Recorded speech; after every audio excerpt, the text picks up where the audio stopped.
Good morning, everybody. It's Thursday, July 18th, 2024. We're excited to have a couple CCA events tonight and a lot coming up for the near future. So I wanted to give you a quick update on what we've been up to, what we're doing today, what we're doing in the next couple weeks, and how you can get involved in CCA. If you see at the bottom of the screen, there's a scrolling bar that shows you a link to our calendar and how you can get in touch with us. If you send an email to information@ccamd.org, it'll connect with all of our team and we will respond accordingly. And we want to work with you. A lot of the events you see on our calendar that I'm going to show you now are because volunteers, because folks throughout our local community have reached out to our team and said, hey, I've got an idea. I want to take the lead. You may have seen recently, if you get your Tide magazine, because you're a member, we've had new membership, new leadership step up in our Annapolis chapter, our Southern Maryland chapter, and that's happening throughout the region. In fact, it's happening right here in Baltimore, in my hometown, my home chapter. And so you can get involved in so many different ways. And these links right here, or this is where you can find us on Instagram, on Facebook, and on YouTube. These are really important ways to connect with CCA and be notified as things are happening, whether it be a live video or an update on an upcoming event, or some really important information that we're starting to share through our YouTube channel. You'll see in links below, if you're looking at this through our newsletter, as we continue to work with Fish Talk Magazine and elsewhere. So make sure you connect to our partners, follow us on all the social media, get on our newsletter, and that's a great way to stay engaged with CCA. And so let me show you our website real quick. If you're looking for some upcoming events, ccamd.org, scroll down, and you can find the Great Chesapeake Invasives Count right here. You can find out more about how you can support our habitat work here. And then here comes our calendar. So I like to click on all events, and you will see that they all line up right in order. Today, July 18th, we've got two great events, Tides and Vibes in Baltimore, and then a Southern Maryland chapter happy hour. Both of these are because of great partners in Baltimore, Port Covington Marina, Oasis Marinas, MAG Partners, all the different folks that are coming out. Today, it'll be Chesapeake Bay Foundation, and we're going to have fishing rods. We're going to have family-friendly and family and youth fishing happening from Port Covington Marina. Of course, targeting blue catfish. Striped bass season is closed right now, July 16th through the 31st. So remember that. And we have some great alternatives with the invasive species and plenty of other species out there. But tonight, the Southern Maryland chapter is having a happy hour, thanks to the leadership of Darren Rickwood, their chapter president in Southern Maryland, and his group at First Home Mortgage. Check that out. Also, look, we have some private member events starting to pop up too. So join CCA. You're always your first stop. Become a member, renew your membership if you've expired. We're getting ready to start going fishing for blue catfish and supporting those in need with the meat that we can catch and working through that. And that's one perfect example of some of the stuff that we're looking to do more and more of around the watershed with you and with other partners. There's lots of ways we can connect and get engaged with fishing and lots of fun. And here's a couple great other examples. Our Annapolis Happy Hour. Here's another festival of a partner event. So if you're out there seeing this and you have partner events that connect with conservation and fishing and habitat and the work we do, please let us know. We'll gladly share them on our calendar. We have an Anglers Night coming up in Kent Island at Fisherman's Inn with Captain Stephen Griffin. If you have some of these electronics on your boat or you're thinking about them, make it out to this one. Check it out. Come out. You'll meet Captain Griffin and realize, oh my gosh, I had no idea what sort of technology is available, and the top-notch captain that he is with his two-boat fleet running out of Harrington Harbor. So don't miss that one on the 31st. We have a cleanup event in Baltimore we're doing in partnership with the Maryland Waterways Foundation, and this is all because of some energetic volunteers that said, hey, we want to clean up our local area. We want to do this at Canton Waterfront Park in Baltimore. And then, as you see, we wrap up August with the shrimp boil down in Southern Maryland. We're going to be adding more, and you can see just a tease of September. Fantastic fishing tournament down in Southern Maryland. There's lots of things we want to do, again, to partner with lots of folks. So please get involved in connecting with us as much as you can. Also, I'd like to talk about the Great Chesapeake Invasives Count, because as I mentioned, rockfish season is closed from July 16th through July 31st. You can get back to rockfish on August 1st. And why? Well, if you've been following along, the population is in decline. The Fishery Management Plan has said that we have to adjust regulations.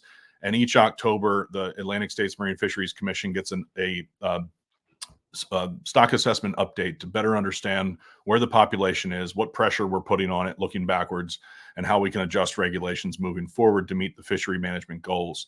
There's a lot of complexity in this stuff I won't go into right now. You can find that at a later date for sure. But for now, I encourage folks to just recognize that the summertime and these warm periods are times when we have a outsized impact on the rockfish population, even if by accident. They can't handle the stress of being caught and possibly released. And unfortunately, we can't guarantee that a legal fish is going to be on our line, whether that be from the new slot limit or just catching undersized fish, something that's pretty common in the Chesapeake Bay. So DNR is keeping this 2-week closure in place this year. The future will be determined in October once the Atlantic States Marine Fisheries Commission process is complete and the stock assessment is complete. I'm also one of the board members serving on a work group that is analyzing and talking through ways that we can potentially manage fishing mortality, manage the fishery in non-traditional ways, and in recognizing that a lot of the estimated removals or fishing mortality does come from fish that are released after being caught, which of course is a part of fishing. So there's lots of different ways to balance access and sustainability of the resource, and that's more to come this fall.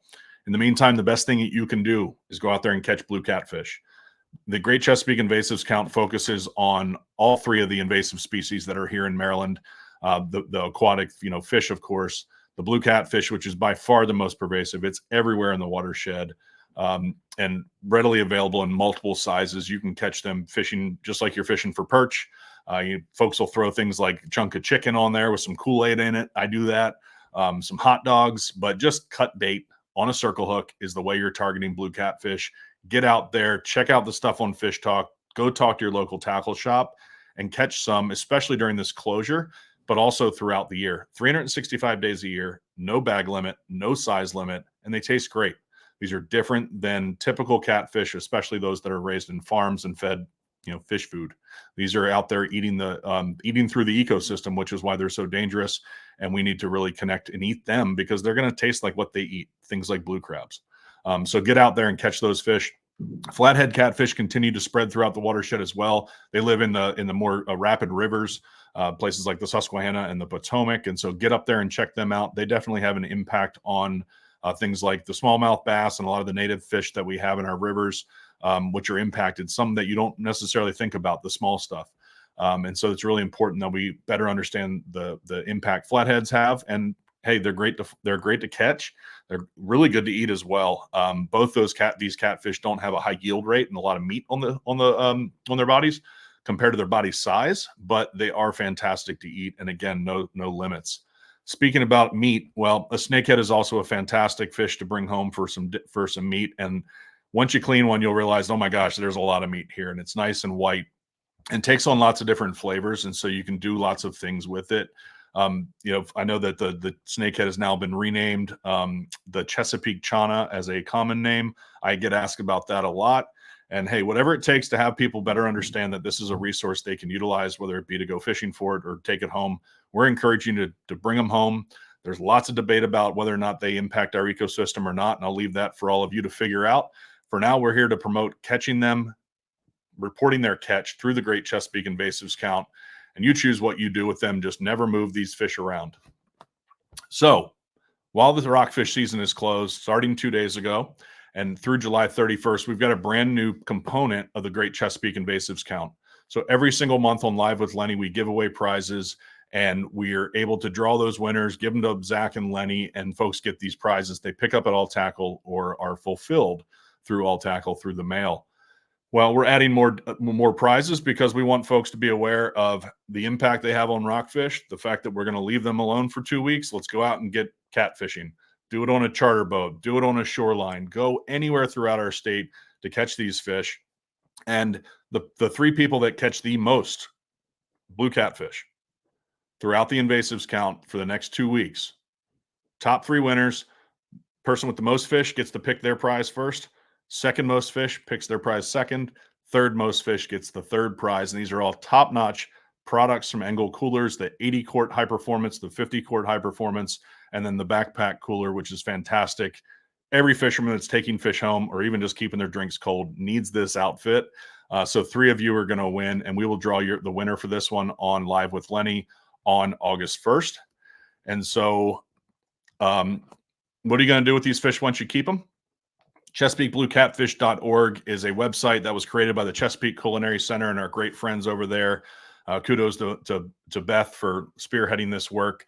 This is a great hub for all things blue catfish. There's lots of information out there, but this is something that we're working with Chesapeake Culinary Center to maintain and lead into the future to show you how great and flavorful these fish are and the opportunities you have for them.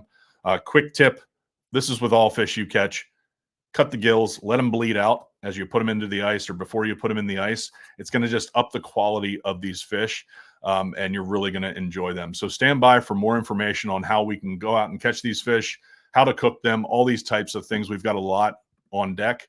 But right now, you can actually check out Maryland's Catfish Trail. So Fish and Hunt Maryland, the URL here at the bottom of the screen, fishandhuntmaryland.com/Maryland's-catfish-trail, or put this into Google. See, find the website, and this will tell you everything you need to understand about opportunities throughout our state, why we're doing this, why we're promoting this stuff, opportunities to buy this fish if you're not an angler at a local restaurant. This is Secretary Kevin Addix of the Department of Agriculture, which leads seafood marketing in our state. We've got Secretary Josh Kurtz, Lenny Rudo, lots of folks. There's the governor eating catfish. Explore the regions of the Bay, the regions of Maryland, to find opportunities to catch these fish. There's a map here. This, of course, highlights things like the invasives count and other opportunities to win prizes. Then there's lots of fishing tournaments and events right here on the schedule of events as well. And if you're hosting one of these events, which we can absolutely do in partnership together, make sure you're always getting it to the word to the folks at Fish Hunt Maryland. You can contact them on right here on the website and follow them on their social media. But here's a lot of the different opportunities that are happening throughout the Bay watershed right now. And we always need to know more about these opportunities so we can promote them together. This weekend, if you don't have plans yet, here's the last piece of information. Salisbury University and Dr. Noah Bressman is leading this effort down in Sharptown on the Manicouque River. And so you can find this on Facebook and get on down there this Saturday. It's all about catching as many fish as possible. It's no charge to enter, and there's lots of great prizes. So again, check out the Fish Hunt Maryland event page, sign up for all their information, follow them on social media, follow us on social media, and stay connected with CCA Maryland every step of the way. We look forward to working with you, and I hope to see you at Tides and Vibes tonight. And if not, catch up with Jesse Howe, our assistant director down at the Southern Maryland Happy Hour, and we want to work together moving forward. So thank you for this update, or following along with this update, and I hope you're enjoying your summer and staying cool. Thank you.